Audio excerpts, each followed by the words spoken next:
Hello, welcome back to the YouTube channel. My name is Angie, this is my husband Tim, and today we are recapping from A Big Bed. Cozy. Apparently the only other time this size of bed was ordered in Colorado was by the Denver Nuggets, which is what Nick said. They're a basketball team, by the way. Still doesn't answer any questions. We'll get to that point in the episode. For announcements, I know that people don't come to our channel for breaking reality TV news. As a Sister Wives content creator, I just wanted to address the recent passing of Garrison Brown. Our condolences to the Brown family during this difficult time. I just wanted to take some time to have a moment of silence.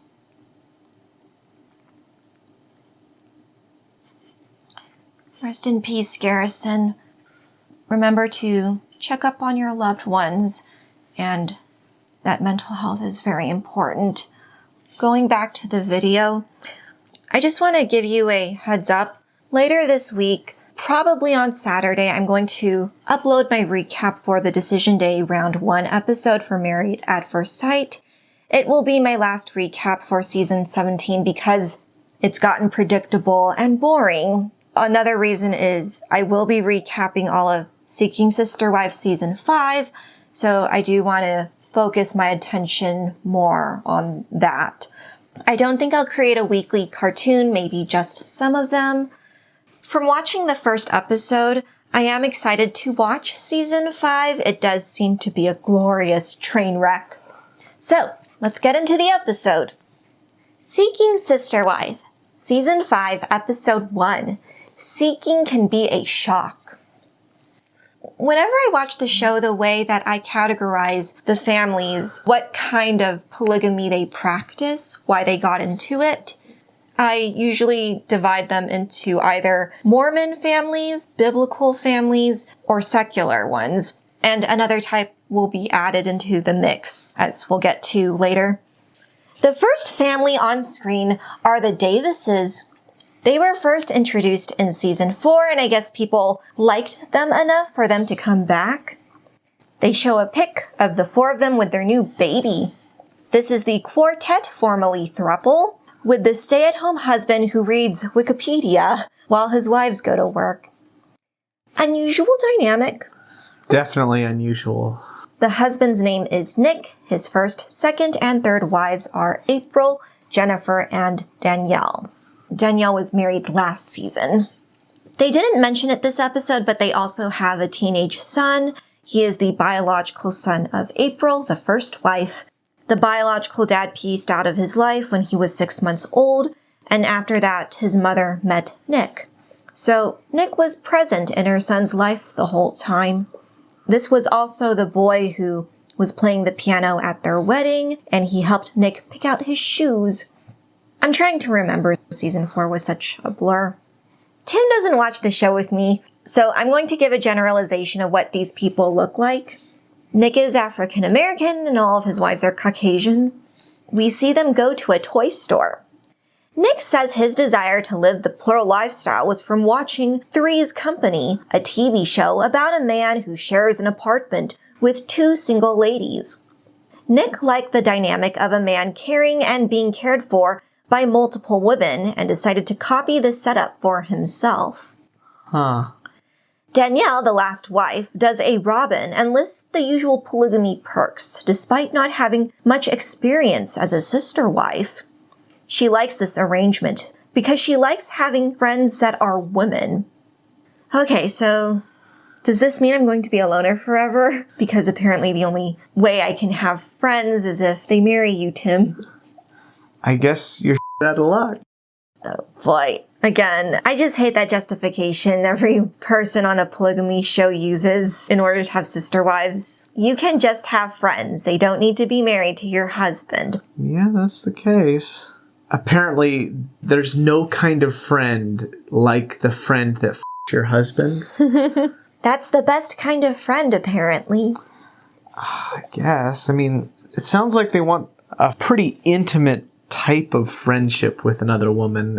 I find the friendship motivation to be... insufficient to explain their behavior? Yeah, there's got to be something more. This woman, Danielle, is 24. When she talks, I get the impression that she doesn't know what she wants and is doing this to make Nick, April, and Jennifer accept her. I don't know, I'm obviously not a mind reader. That's just the sense I'm getting. Yeah, I guess, but why does she want to please them if she doesn't like them?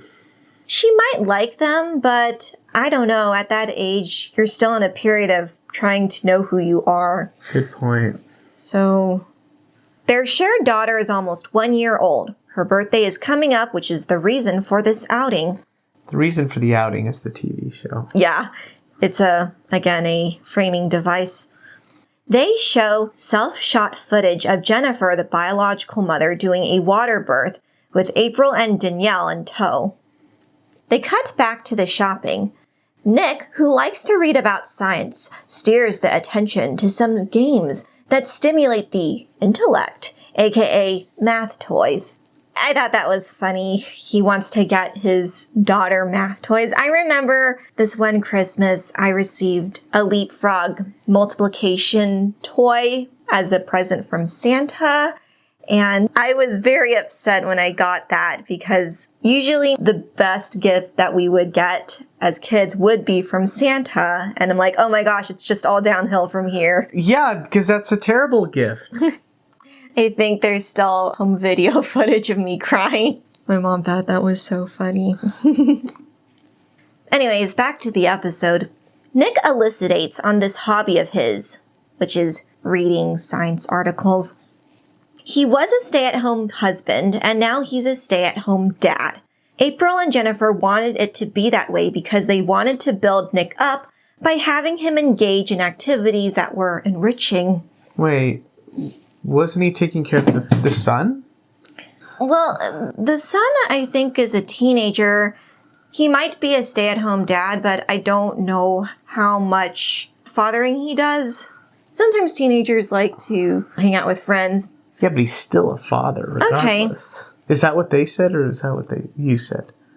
Well, they don't even mention the teenager this episode. I wonder why not.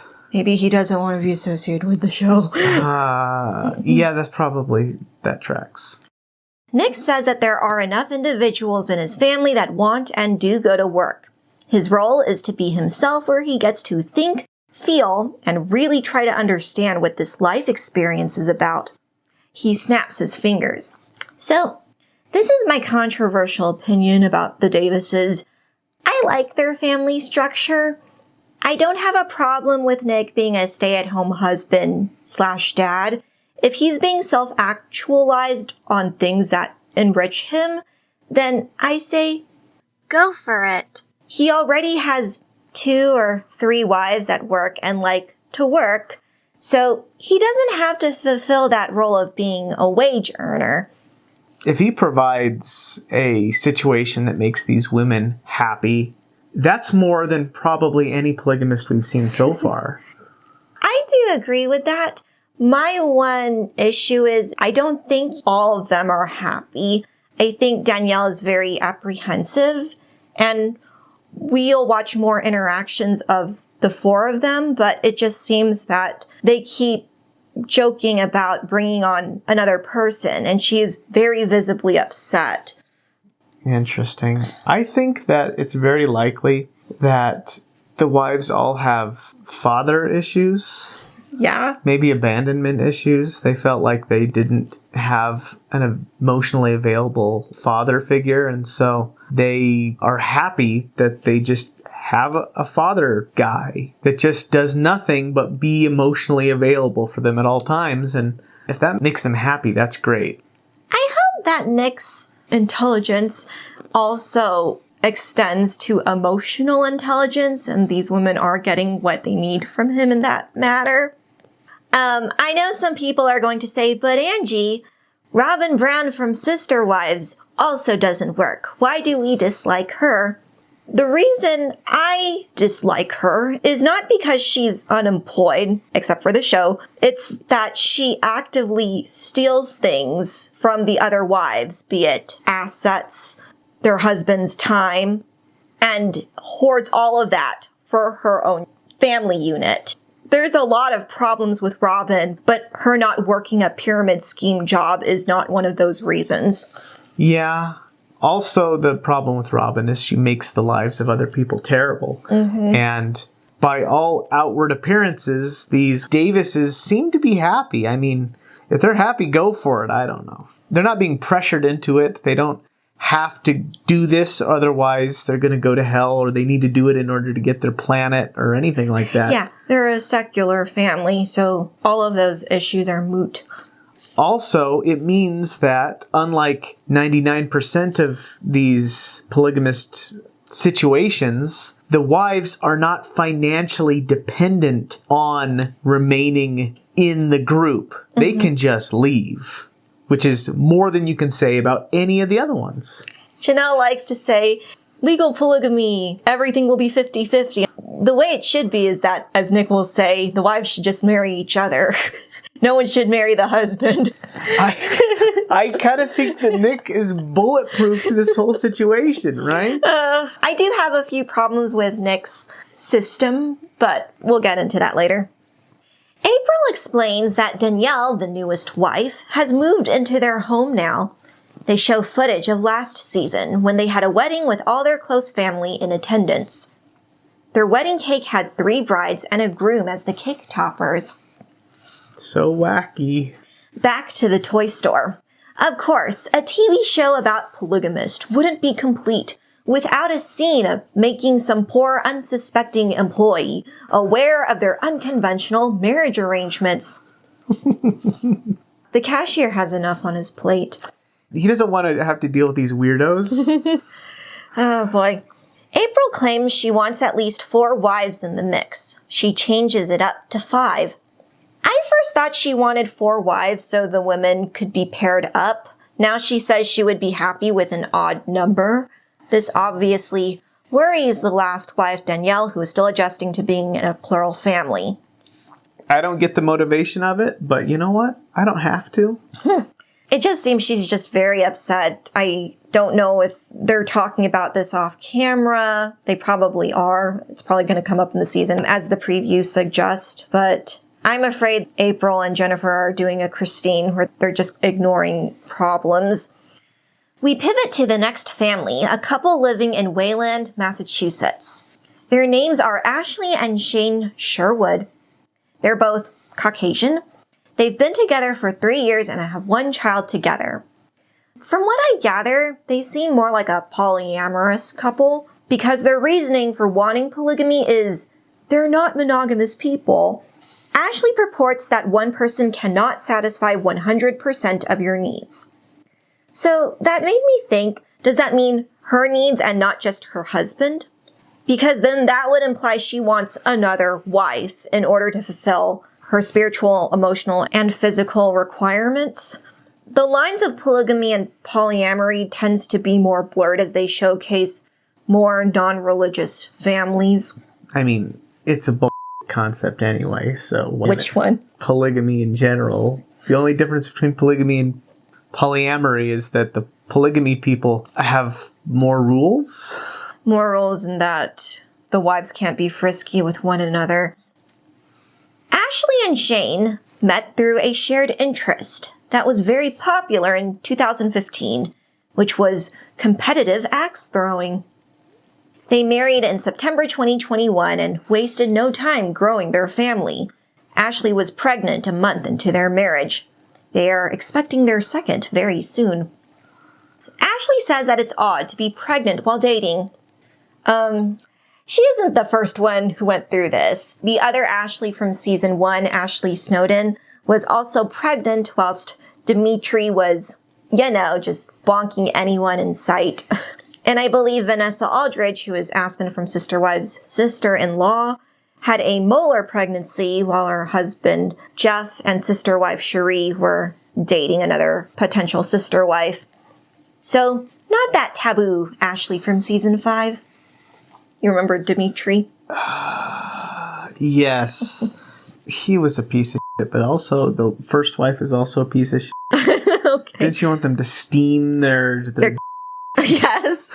Oh boy. We'll get into the alkaline diet later. They're not back, are they? No. Okay, God, thank you. I think he was accused of some stuff by women they were also dating in season 3.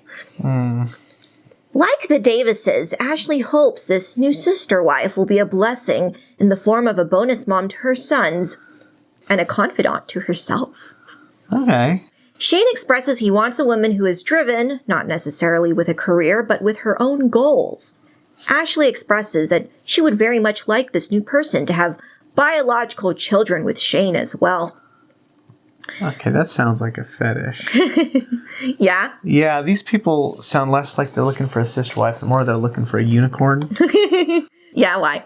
Maybe it's just a feeling. At this moment, the pregnant woman is dressing up for a potential date. She actually wants to be the one to know this possible new wife first, and then she would introduce her to Shane. Her reasoning is odd, voicing that she doesn't want to waste her husband's time. I mean, it's not a waste of time to get Shane's feedback for new spouses. I mean, you're both going to be married to her. Take all the time and eyes you need to vet this person. Yeah, it seems like she's full of shit. She just wants to be the one who gets to date. She's the gatekeeper. She doesn't want him to be like, I really like this girl, and then her being, no, not that one. I think she wants to, as you said, be the first one with a connection. I think it's because she just wants to screen all the ones she doesn't like. That actually might be smart. Yeah, no, it's pretty smart.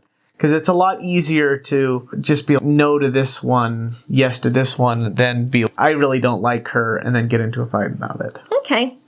This new person they're dating, or Ashley is dating, is Grace. Someone Shane and her both already met.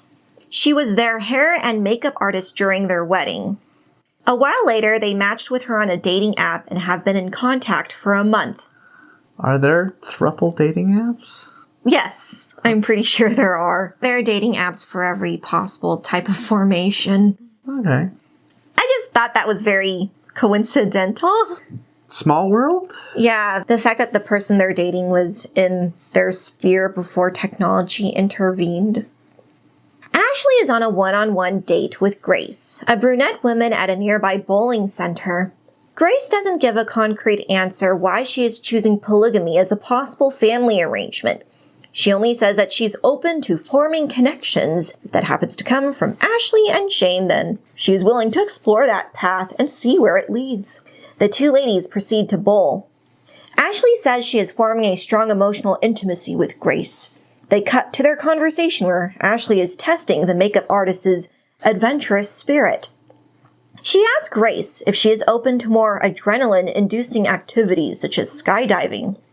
Grace is a vehement no, affirming that she likes living things and would like to keep them that way. But is open to indoor aerial activities.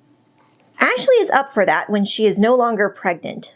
Their date comes to a close, and Grace walks Ashley back to her car. They kiss each other goodbye on the lips. Bingo. This is where Ashley explains that they are not a vanilla plural family. She is bisexual, and that is why she is comfortable engaging in those acts of affection. So this confirmed my suspicion that Ashley is seeking a wife, not just for her husband. Yeah. I mean, cool. If that's what gets you going, as long as everyone's happy, go for it. But why are you on TV? Yeah, this particular show is probably not for you. You're looking for polyamory or couple to throuple, not seeking sister wife. Are those real TV shows? Yes. God, when I think of this show, I think of train wrecks. I think of crazy fundamentalist people who misread the Bible and caused them to make the lives of all of their wives and children miserable for 10 years. That's what I think of when I think of polygamy. When I think of 3 or more consenting adults having a relationship, I think, well, okay, cool. That's great. That's not my business. It has its own drama, so it's its own kind of train wreck. But speaking of a family that misinterprets the Bible, Oh my God, serious? is a recurrent one for the past 2 seasons. Garrick and Danielle Merrifield. Garrick? Like from Deep Space Nine? Was that a character? The Cardassian guy. Garrick. Oh, okay. Garrick, the tailor. Cool. Anyways, his nickname on Reddit is just Ick. Because he gives you that. I'm excited. Okay, tell me about this guy. This is the man who looks like Joel Osteen, the, I think, TV pastor? Okay. Anyways, and the woman who is affectionately called Large Wife by her husband. Oh, I remember Large Wife. Yes, Large Wife and, what was it, the Small Wife? Yes. A real tool. In their first confessional, a producer asked them if they are ready to give this season another go. Danielle is somewhat apprehensive. She claims that she and her husband have been polygamist for 5 years. Let's be real, Garrick just had a side chick, Roberta, which is the woman they broke up with. Danielle and Garrick never even lived together with her since they weren't able to get her to the States. Luckily, they don't even talk about adultery in the Bible at all, so he's in the clear. Oh boy. It doesn't take long for Garrick to start spouting some weird religious nonsense. Okay, good. Here, 1 second. Let me get ready. He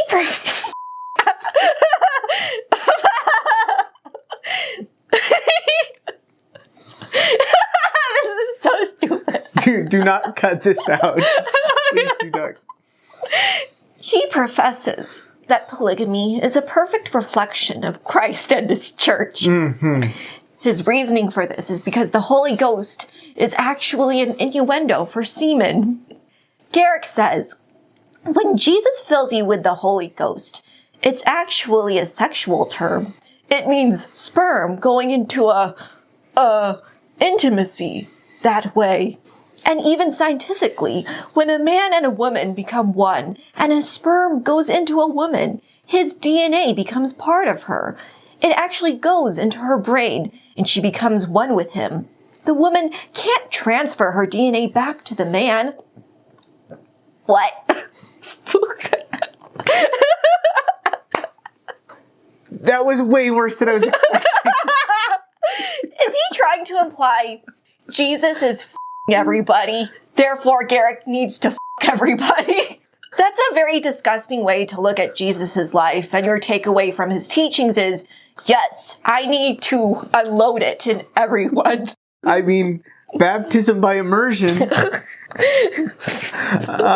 For the gift of the Holy Ghost. Oh boy, this guy's nuts. I thought you were gonna say that he was trying to sound stupid. This is the most nutso thing I've ever heard. Is this a real thing that other people believe, or is it just this guy? Okay, so I had to look into that insane statement Garrick was spouting, and I came across this Science article from 2012. So take all of this with a grain of salt because it's later going to be debunked by Reuters. This is from fredhutch.org. Hutchinson Center study finds male DNA in women's brains. Research in Dr. Lee Nelson's lab is first to show high frequency of male microchimerism in female brain. Further study needed to determine medical implications. Male DNA is commonly found in the brains of women, most likely derived from prior pregnancy with a male fetus, according to first-of-its-kind research conducted at the Hutchinson Center. While the medical implications of male DNA and male cells in the brain are unknown, the studies of other kinds of microchimerism, the harboring of genetic material and cells that were exchanged between fetus and mother during pregnancy, have linked the phenomenon to autoimmune diseases and cancer, sometimes for better and other times for worse. The article is saying that the supposed male DNA comes from the fetus and not necessarily the sperm, but again, you can't really take it seriously because Reuters, the site where they fact-check viral scientific findings, did quote scientists debunking this phenomenon. They've said there is no recent peer-reviewed study that directly addresses the possibility of microchimerism in female brains. So Garrick is just reaching for any excuse to have sex with more women and is just hiding behind religion and science. Duh. That's kind of the MO for religious men for like the entirety of human history. Are you talking about Joseph Smith? No, I'm talking about humanity in general. Okay. There's a sociological argument to be made that all of society, religion, and science is derived entirely an attempt to slip it in. But people try to be a little bit more subtle about it. Anyways, Danielle and Garrick explain their backstory of their polygamous journey. They started looking for new women in early February 2018. So is this woman into this theory too?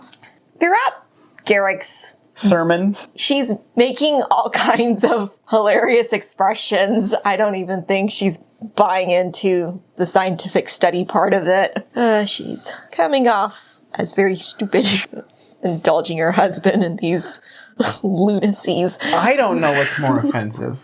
The guy's dumb idea or the fact that he thinks that we're dumb enough to fall for it. Anyways, back to their backstory. During October 2018, they met Roberta, and that was when Danielle pulled a Mary, where she legally divorced her husband so that they could bring the Brazilian woman over on a fiancé visa. So it worked great, because that always works. No, they eventually broke up. Oh, you mean like how it always does? Garrick says something ironic. He tries to justify their breakup by labeling Roberta as a walking red flag. This is because Roberta mentioned to Danielle that she didn't want Garrick to marry any more women after her. It's ironic because he's calling Roberta toxic when he and Danielle are nothing if not 2 jars of crazy. I think there's possibly a saying that has something to do with kettles and pots, but it eludes me. Yeah, it's like the giant red flag calling the red handkerchief red. They show the season 4 footage of Danielle ugly crying when Bert broke up with them via phone. I know I shouldn't make fun of people for crying. It's just that during season 4, Danielle was insistent for Garrick to date another woman. And she knew that Roberta was going to be jealous about the whole ordeal, but went through with it anyway. Danielle intentionally wanted to make Roberta feel jealous for, I don't know, pettiness, revenge. And now I found it disingenuous how exasperated Danielle seemed when Roberta called it quits. So now they're continuing their search for another sister wife. Like you do. This is annoying because these people will look for a sign that they should be polygamist. They then date Roberta and another woman in the States whilst waiting for Roberta's visa to come through. Roberta leaves them in a fit of jealousy. The other woman leaves too. And now they're still pursuing polygamy, even though you could say these failed courtships are also a sign from God that both of you need to stay monogamous. I don't know. I could go with the consequences of my actions, but I could also go with the little voice in my head that is also just called confirmation bias. Yeah, that sounds about right. They go through old boxes, memorabilia of their time spent with Roberta, and proceed to put them away for good. They waste no time revealing who they are dating now. A very beautiful, buxom 26-year-old woman named Natalia. In the scene, they didn't say what country this woman is from.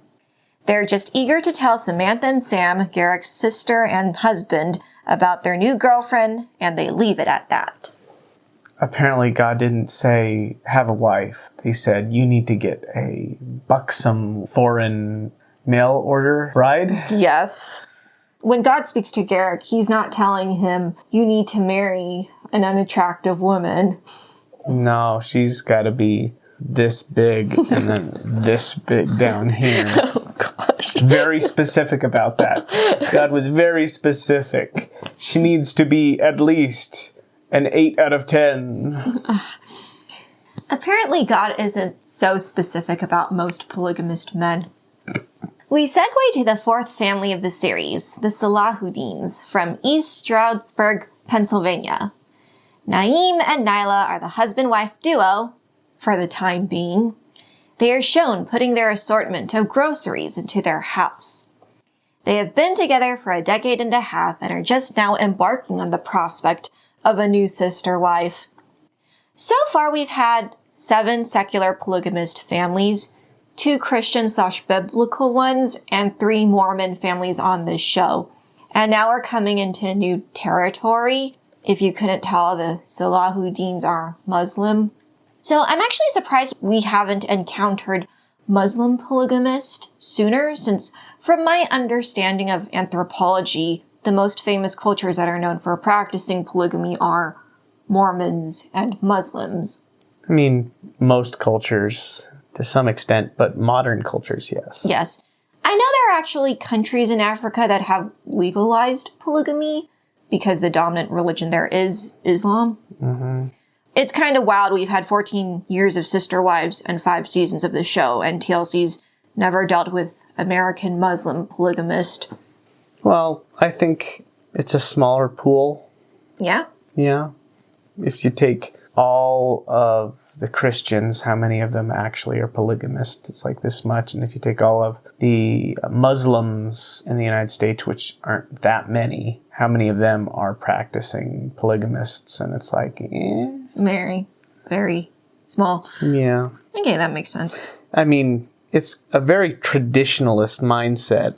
It's hard to believe that they would want to be on TV and also have this mindset if they're such fundamentalists. Then again, that never hurt the Mormons. Naeem and Nyla demonstrate their rituals pertaining to their religion. Nyla mentions that they fast during Ramadan and they observe all of the 5 traditional pillars of Islam. Despite being very religious, Naeem maintains that they aren't seeking polygamy due to their religious background. Practicing Islam just made it easier for them to pursue it. Okay, now I'm interested. What's the actual reason then? Nyla tries to explain why polygamy is moral. Islam teaches that every woman deserves a husband, and there may not be enough men to fulfill that need. From my own knowledge, countries usually have a shortage of men due to those populations engaging in warfare. That may be the case in some countries. I don't know if those countries also practice polygamy. Mm-hmm. But that certainly doesn't apply to her. There's parity of the sexes in the U.S. Just say, we want a sister wife for the sake of it, and not to save some woman out there from maternal singlehood. That's one of the common false justifications that Mormons use that... Or fundamentalist Mormons. No, even normal mainstream Mormons use to justify the polygamy that was in the mainstream Mormon church. Yeah. But it was never really true. In the mainstream Mormon church? Yeah. Oh. Yeah, that was one of the justifications that you hear a lot, is that it was because there wasn't enough men or something like that. Well, just to preface, the mainstream Mormon church did practice polygamy up until the early 20th century. But what were you saying? Oh, I was saying that justification was never true. There was always enough men. Yes. Unless there's devastating population loss, which that did occur historically, but that kind of devastation hasn't occurred in like 1,000+ years. At least in the U.S. It's mostly just an economic thing and a patriarchal thing to play your wealth. Eesh. I'm still not clear why they're saying they're not doing it for religious reasons. Naeem and Nyla claim that this new sister wife doesn't need to be Muslim, but at the least, she needs to be spiritual with a strong belief in something. So, I'm glad it appears they're not forcing their beliefs on someone else, but...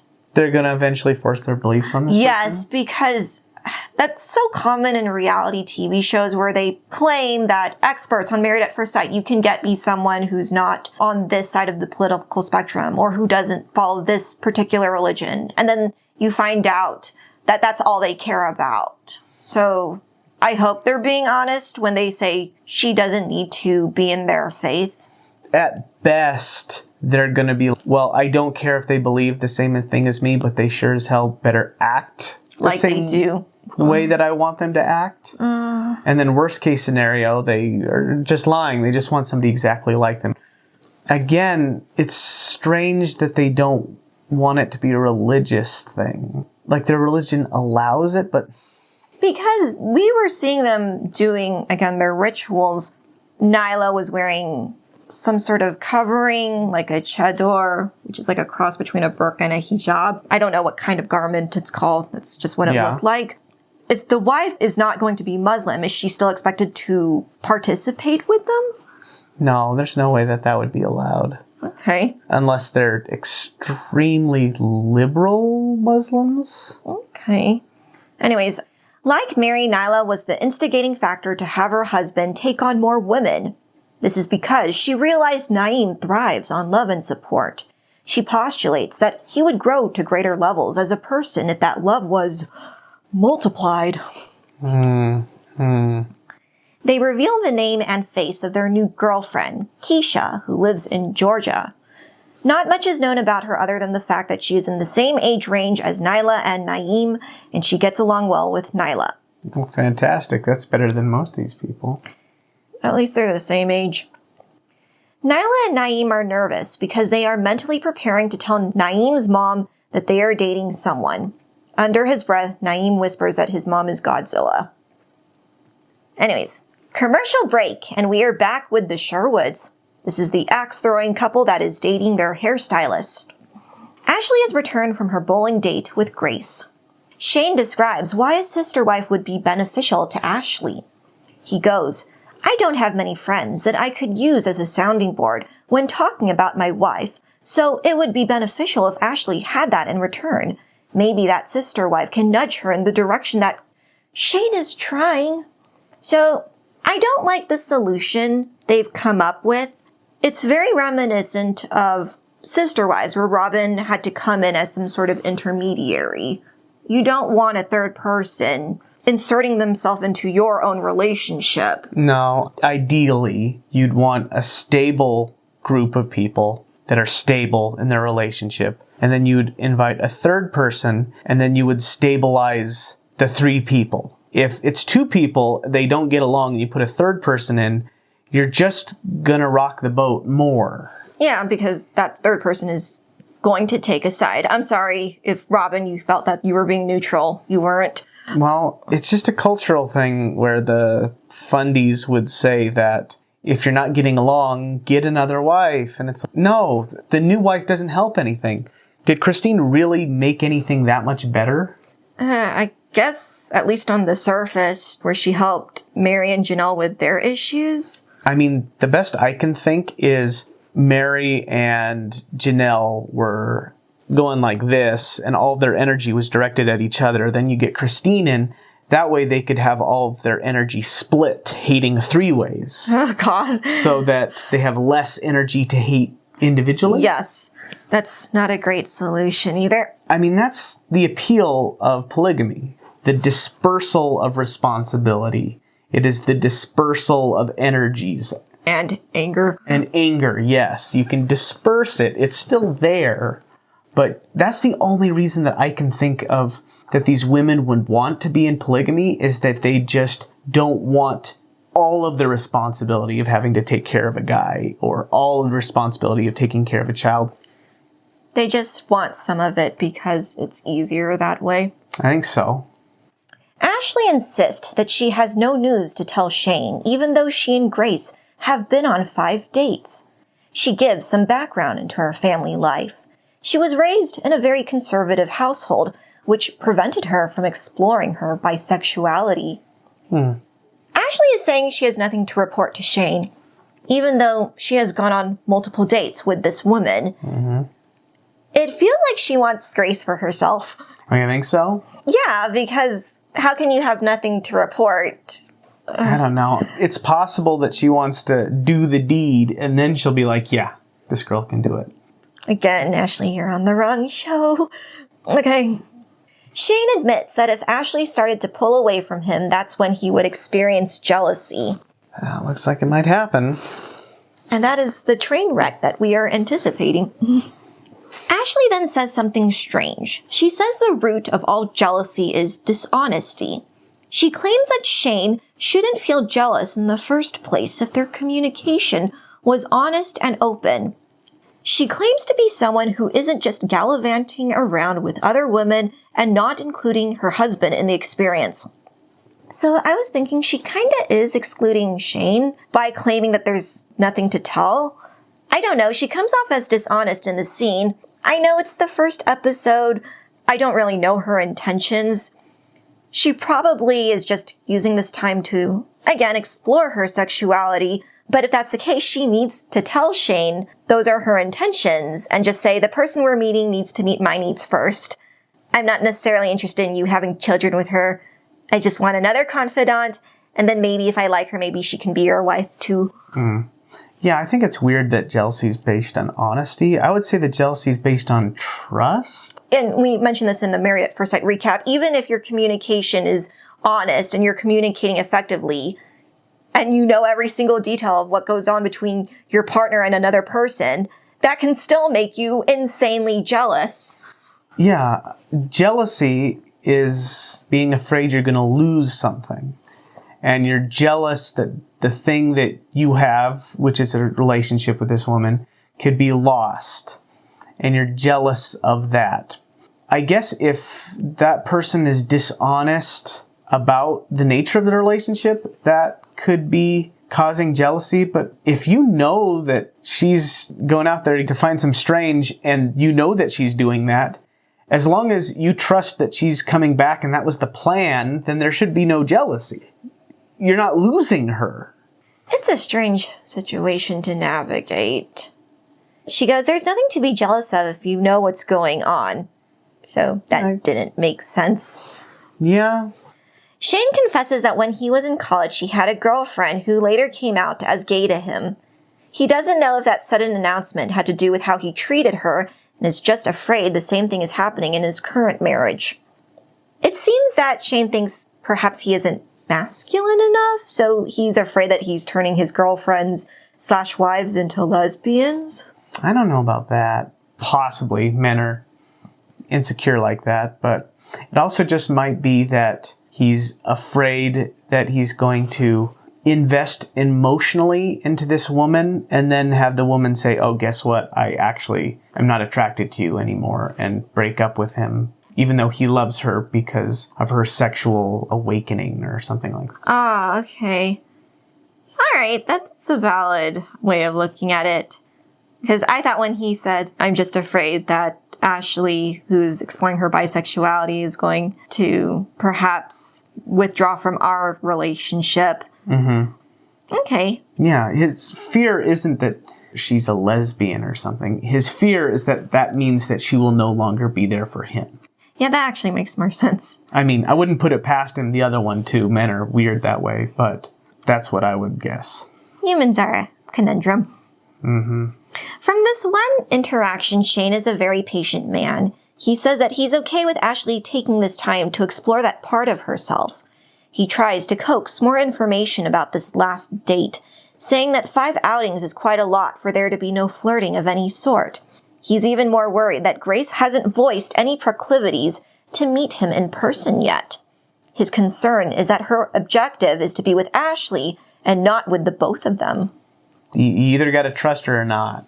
I guess it's possible to trust someone and also just still be frightened a little bit.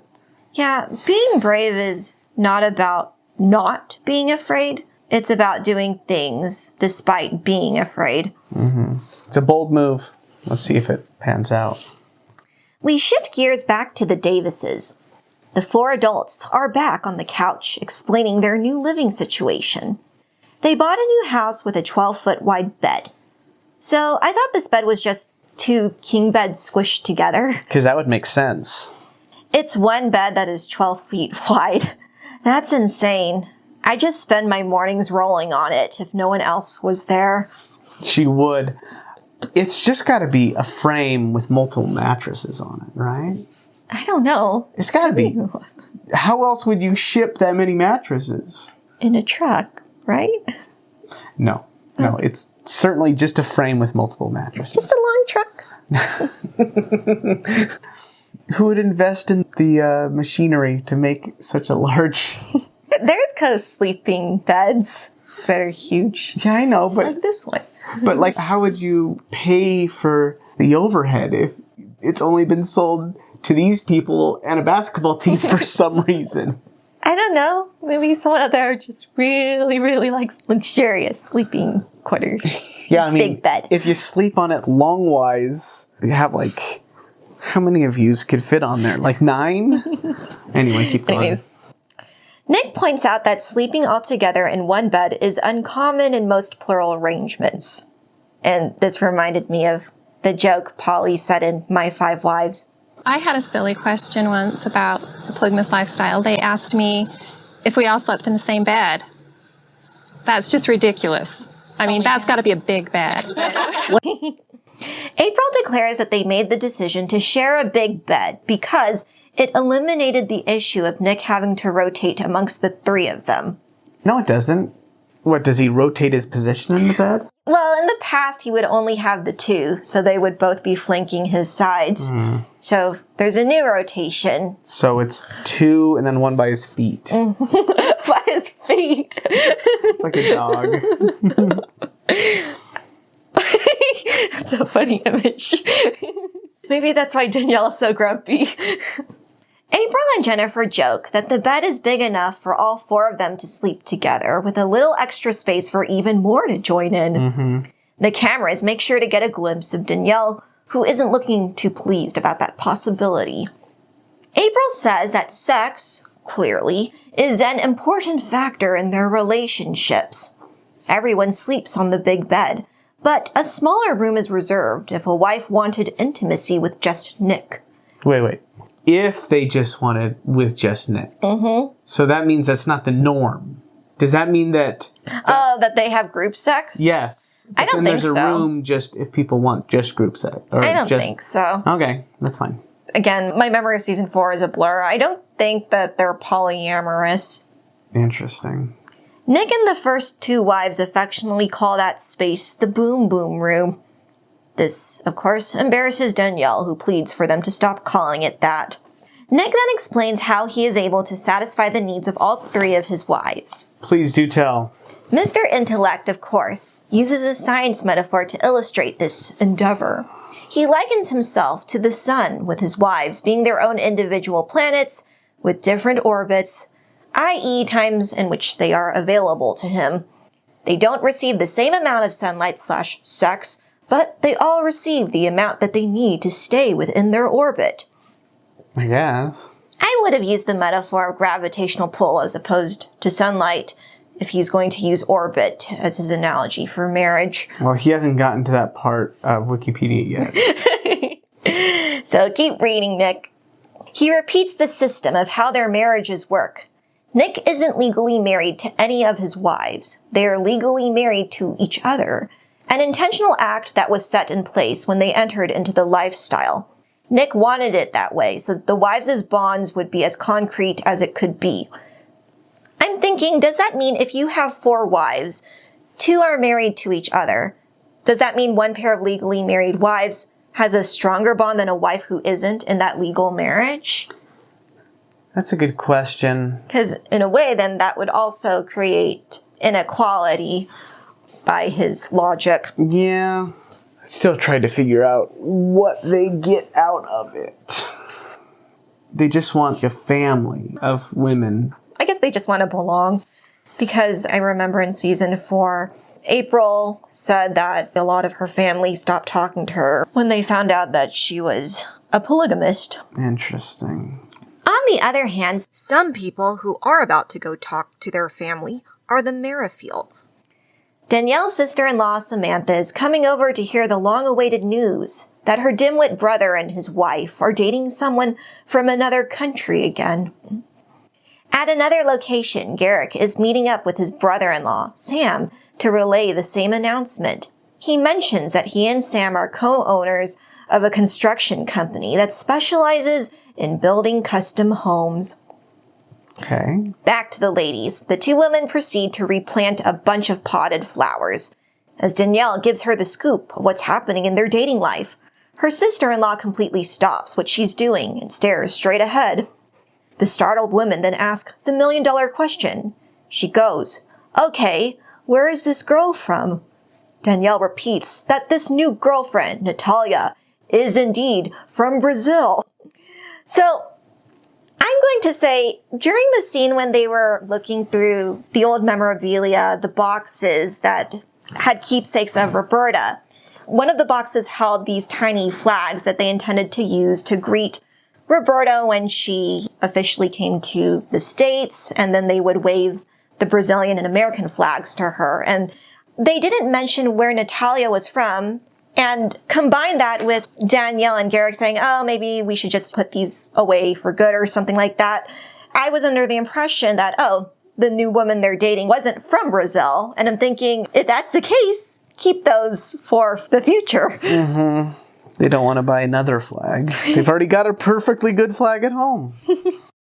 Not only is this woman from the same country, she is also from Rio, the same city Roberta lived in. It's actually Roberta's half-sister. They're flatmates. They both live in the same apartment. They also attend the same gym. Mm-hmm. They share each other's clothes, which was a big selling point for Garrick. He didn't want to downgrade in any kind of way. He wanted same model, same make. Except she doesn't have braces this time. Sam and Samantha pretty much give the same reaction. They nervously laugh and voice that Garrick and Danielle just want to repeat history. I mean, yeah. Morty, want to come up? Morty's here. Back to Pennsylvania with the Salahuddins. Jamila, Naeem's mom, doesn't know that her son and his wife are pursuing polygamy. They sit down to eat. They slowly introduce the topic to her. Jamila just says that she would never choose it for herself, explaining that it's germy. Naya is understandably irked at the comment. She asks her mother-in-law to explain the reason for that descriptor. Jamila basically implies that strangers have STDs which one might carry into the marriage. Naya and Naeem counter that assumption, saying that there are tests that can determine if someone is clean. Naya then gives us flashbacks of Ashley Snowden from season 2, where they reference the idea of pH balance of the vagina when it came to having multiple partners. Oh God, is Naya going to make their new sister wife undergo the same alkaline diet that Ashley made Vanessa go through? Yeah, I wouldn't put it past them. The conversation resumes. Naya asks her mother-in-law that it's strange that she is so put off by the idea of multiple wives, despite raising her children in the Islam faith where polygamy is practiced by some. Jamila acquiesces to her comment, but says she never liked that aspect of their religion. Okay, so this is like Godzilla from one of the movies where Godzilla's the good guy. It's just weird how they're talking to her in this scene, because they are very confrontational with her. They know what her opinion is, but she's also voicing, oh, but you don't need my permission. Why do you care about my opinion? It's like they're trying to get some sort of reaction? Yeah, but she's not doing it, and they just keep trying to make it worse. So I thought that was weird. Naeem emphasizes that it was his wife that wanted to pursue this marriage arrangement. Jamila smirks and asks Naya if she doesn't think she's enough for her son. Naya shakes her head, explaining again that Naeem thrives under additional support. In other words, Naeem needs a lot more validation than a regular man. He's a team effort. Naya says that positive affirmation and words of affirmation are important to Naeem's mental health. Well, then just provide those more. The mom does make a humorous suggestion, saying you can just put up a bunch of canvases with the words of affirmation you need. You don't need an additional wife to step in and say them to you. Sounds like me and Jamila are on the same page. I like the mother-in-law. She's funny. I like how she obviously disagrees with what they're doing, but she's not being aggressive about it. She can be a little snarky. I don't think I'm conveying enough of her tone when I'm relaying this. I don't know. I think it comes across. Naya gives a strange reasoning for this idea of why Naeem needs multiple women to prop him up. She repeats a mantra of behind every man is a great woman.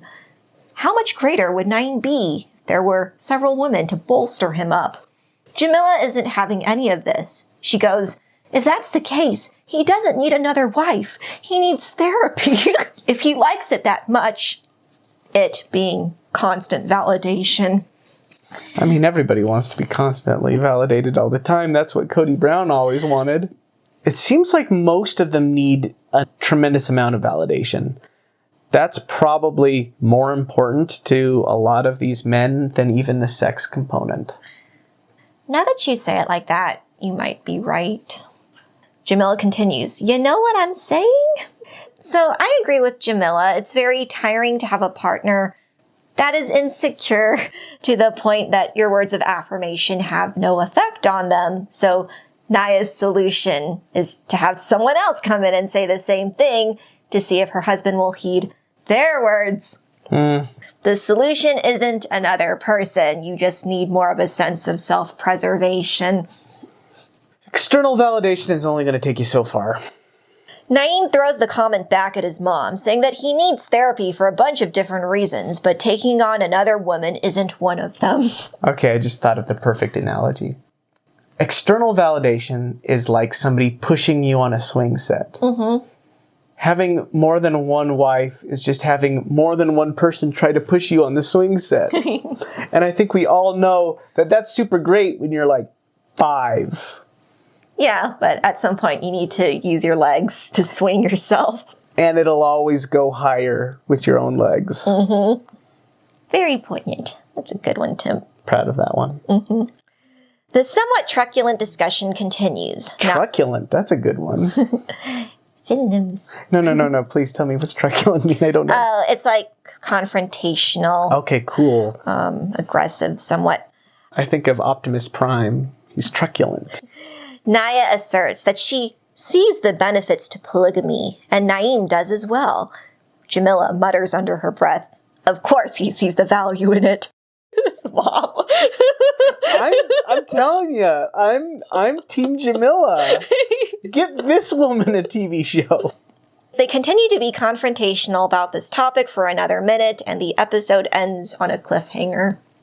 End of episode. End of episode. The Davises went to a store and harassed a poor minimum wage clerk with dumb questions. Then you have the Sherwoods, where the wife is exploring her sexuality while the husband paces back and forth in the living room waiting for his wife to come home. Then there's the Merrifields, who evangelized their incredibly peculiar semen-based religion, espousing Brazilian buxom beauties at the behest of God himself. And then we have the Salahuddins, whose greatest obstacle to seeking their own polygamy comes in the form of a very sassy mother. I'm trying to make a combined name of Godzilla and Jamila because they both rhyme. They both have illa in there. It should be easy. Jadzilla. Jadzilla's probably the best. That's when Naeem referred to his mom, not us. Okay. Yeah, Okay. she should get her son some of those live, laugh, love Signs. vinyls, and it'll just be, "You don't need 2 wives." Or a possible other one, "Get therapy."